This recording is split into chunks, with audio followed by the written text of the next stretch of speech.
Premièrement, nous allons dire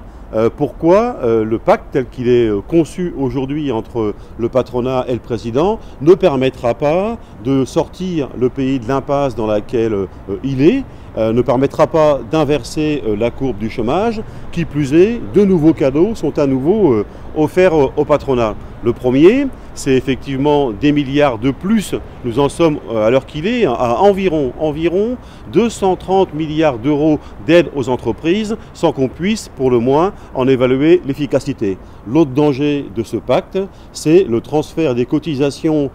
familiales de l'entreprise vers la fiscalité, ce qui fait que nous allons assister de fait à une fiscalisation de la protection sociale dans notre pays. Et nous considérons que Pierre Gattaz et François Hollande, faisant ainsi, mettent un coup de poignard dans ce que nous avons construit en 1945, à la fin de la guerre, ce qu'on a appelé le Conseil national de la résistance, qui a choisi de faire en sorte que la santé ne soit pas une marchandise comme les autres dans notre pays et d'assurer une protection sociale financée par le travail, ce qui ne serait plus le cas si François Hollande et Pierre Gattaz réussissaient à faire adopter au Parlement une loi qui serait une loi rétrograde et extrêmement dangereuse.